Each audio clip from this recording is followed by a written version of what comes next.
Go underneath, over, put the two pieces through, grab the end, make sure that they're equal, like that, and pull.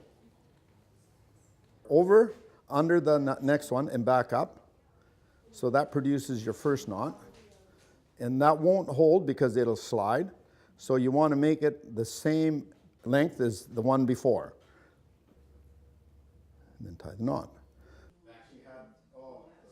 My brother Ali will show how to start making a commercial size net instead of a macrame net. My dad couldn't do it left-handed.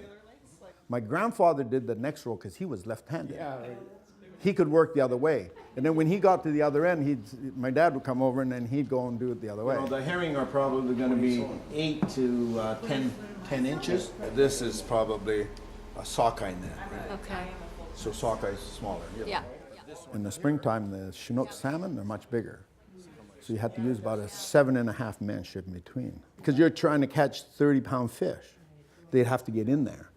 So then we would take this bar, slide it all the net off, and then he would come down to here and then put the one that he finished on the other side. So we used to make like, how many fathoms? 150 fathoms? 200. 200.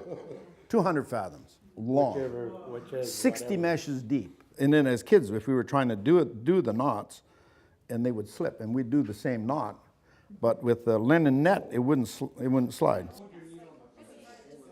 My grandfather would come along and he'd go like this.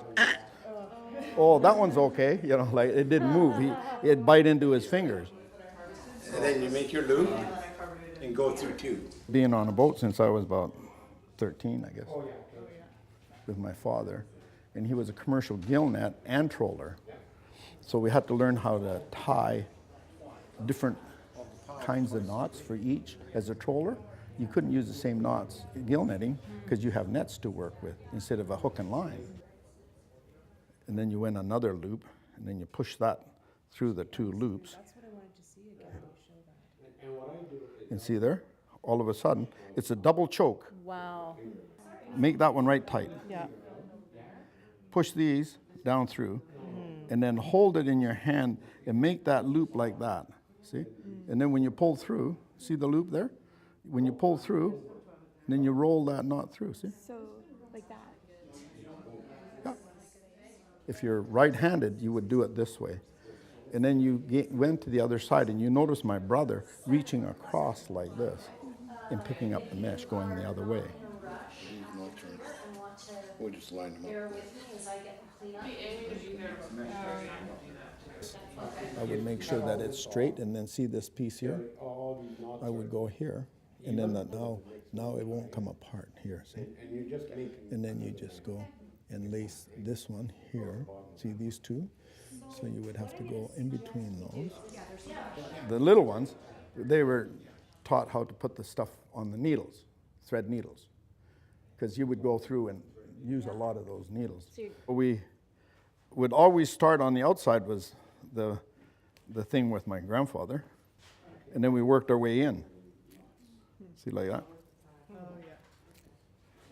Yeah, no doubt. We used to have to do at least 20 every day.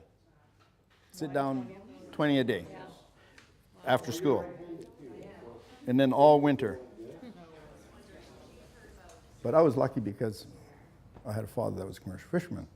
So I fished until I was 16. And so then I needed a summer job. And so I went up the Skeena River.